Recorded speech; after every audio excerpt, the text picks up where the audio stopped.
नमस्कार दोस्तों, हमारे बीच आए हैं डॉक्टर रणदीप सिंह परिहार, जम्मू कश्मीर के एक वरिष्ठ नेता, जो कि एक भारतीय जनता पार्टी के ही वरिष्ठ नेता नहीं है, जो जिनको आज जम्मू की आवाज़ के रूप में पहचाना जाता है। डॉक्टर साहब, आपका बहुत बहुत स्वागत है हमारे इसमें। धन्यवाद सर, आज आपसे कुछ तीखे प्रश्न किए जाएंगे। जी। सबसे पहले आपसे प्रश्न किया जाएगा कि भारतीय जनता पार्टी ने लोगों के साथ वादा किया था कि जब वो सत्ता में आएंगे तो बहुत सारी समस्याएं हैं जिनसे निजात दिलाएंगे आम जनता को, लेकिन आज हम देख रहे हैं महंगाई जो है वो अपने चरम पर है, बेरोजगारी की समस्या भी चरम पर है, और भी बहुत सी समस्याएं हैं जो जिनसे सामना करना पड़ रहा है यहाँ की जनता को।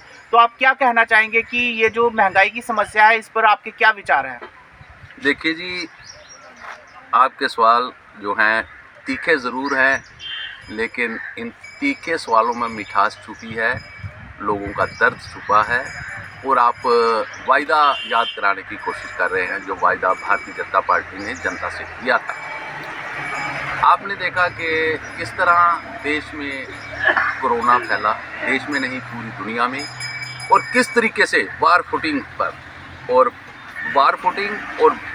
फ्रंट फुटिंग पे जाकर हिंदुस्तान ने पूरे दुनिया को वो जो डोजेस प्रोवाइड की गई और प्रत्येक भारतीय को वो जो है डोज दी गई बिल्कुल फ्री ऑफ कास्ट। और इसी दौरान करोड़ों भारतीयों को फ्री राशन भी दिया गया। ये ज़रूर है, महंगाई बढ़ी है, हम भी समझते हैं महंगाई बढ़ी है, जिसके लिए हम लगातार मोदी जी से दरख्वास्त करते रहे, क्योंकि वो देश के यशस्वी प्रधानमंत्री हैं, और हम आवाज़ बुलंद करते रहे कि सर्जिकल स्ट्राइक होगी। आपने कहा कि महंगाई बढ़ी, आपने देखा कि जब कोई इलेक्शन होते हैं, जब कोई बड़ी बात होती है तो महंगाई को बढ़ाया जाता है, टैक्सेस बढ़ाए जाते हैं, लेकिन आप ज़रा एनालाइज करेंगे कि भारत ने जो ही चंद्रलोक पर कदम रखा और जैसे ही पूरी दुनिया ने भारत का लोहा माना, एक तरफ उसमें करोड़ों रुपए का खर्च था, लेकिन दूसरी तरफ धरातल पर सर्जिकल स्ट्राइक की गई। एक दुनिया को, विश्व को ये बता दिया गया कि भारत के जो साइंटिस्ट, जो इसरो हमारी ऑर्गेनाइजेशन है, वो किस तरह चंद्रयान के पर उसने सफल वहाँ पर लैंडिंग की और वहाँ पर रिसर्च का काम शुरू किया गया। तो ये सर्जिकल स्ट्राइक आपने देखा कि पिछले दिनों जो LPG रसोई गैस पे हुई है और एकदम से 200 रुपये की कीमत घटाई गई है, जिससे आम लोगों में राहत की जो है महसूस की जा रही है।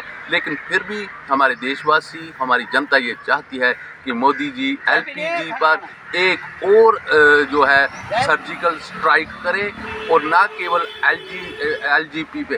और आप देखेंगे कि आने वाले दिनों में जितनी भी असेंशियल कमोडिटीज़ हैं उन पे सर्जिकल स्ट्राइक होगी, एक नहीं होंगी, बहुत स्ट्राइक्स होंगी, और आम जनता को जो है राहत दी जाएगी। इसके साथ एक और प्रश्न जुड़ा हुआ है सर, कि जैसा हम जानते हैं कि जब से 370 लागू हुआ है, तब से हमारे यहाँ के जो सिटीजन्स हैं, उनके जो विशेषाधिकार हैं उनसे वंचित किया गया उनको, चाहे वो राज्य में जो संपत्ति खरीदने का अधिकार है वो भी बाहरी जो लोगों हैं उनको प्रोवाइड किया गया, और साथ में जो रोजगार है उनमें भी काफ़ी कमी आई है। तो इस समस्या से कैसे निजात पा सकते हैं यहाँ के निवासी, और भाजपा इसके विषय में क्या कर रही है और क्या करना चाहेगी आप? देखिए जी, बात ये है कि हमें अपना विज़न बड़ा करना होगा। छोटी सोच जो है वो कठिनाइयों को जन्म देती है, मुश्किलातें बढ़ाती है, और हमने उस ज़हनियत पे चलना है कि हिंदुस्तान एक है और हिंदुस्तान को मजबूत करना है। अब ये जो सवाल खड़े हुए हैं धारा 370 को हटाने के बाद, 35A को हटाने के बाद, तो हम ये समझते हैं कि इनको किसी भी सूरत में वापस नहीं लाया जा सकता। हाँ, ये ज़रूर है जो स्टेट और सेंटर के रिलेशंस हैं उन पे एक व्यापक बहस होनी चाहिए, नेशनल डिबेट होनी चाहिए। There should be a universal law regarding the centre state relations. और हम भी चाहते हैं कि हमारे फॉरेस्ट पर हमारा अधिकार हो, हम चाहते हैं हमारे डैम्स पर हमारा अधिकार हो, हमारे मिनरल्स पर हमारा अधिकार हो, हमारे जो रोड्स पे हमारा अधिकार हो, हमारा जॉब्स पे हमारा अधिकार हो।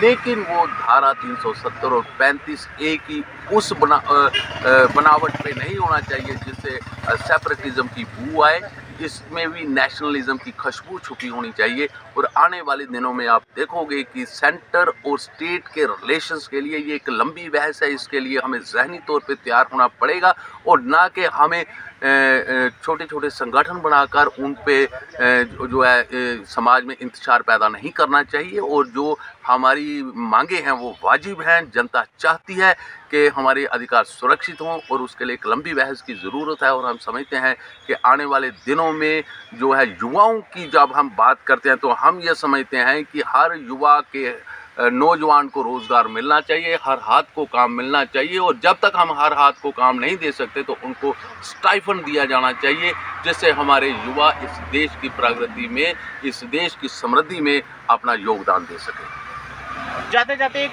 अंतिम प्रश्न आपसे करना चाहेंगे सर। अभी युवा राजपूत सभा ने भी जो एक स्ट्रगल किया था, जो जानते हैं, जिसके विषय में आप टोल के विषय में जी। और उसके साथ साथ कुछ अन्य विषय भी हैं, जैसे स्मार्ट मीटर्स का विषय।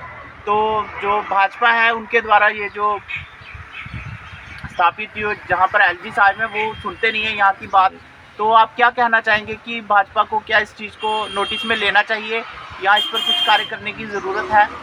ज़रूर नोटिस में लेना चाहिए, नोटिस में लिया जा रहा है। आने वाले आप दिनों में देखेंगे, हमने मांग की है कि एलजी को बदला जाना चाहिए।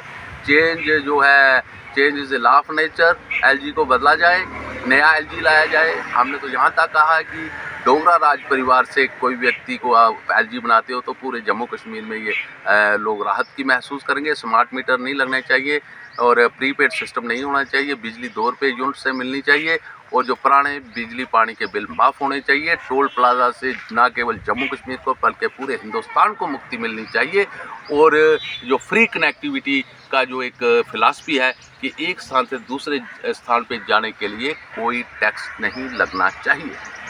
तो दर्शकों, ये थे हमारे साथ डॉक्टर रणदीप सिंह परिहार, जम्मू कश्मीर के एक वरिष्ठ नेता, जो कि बीजेपी की भी एक वरिष्ठ नेता है। इनकी बहुत सी बातें जो है वो जम्मू वासियों तक पहुंची। सर, आपका बहुत बहुत धन्यवाद। हम आशा करते हैं कि आने वाले दिनों में भाजपा जो है वो अपनी इस चीज़ों को सुलझाएगी और भी लोगों का विश्वास जो है वो उसको जीतेगी। धन्यवाद।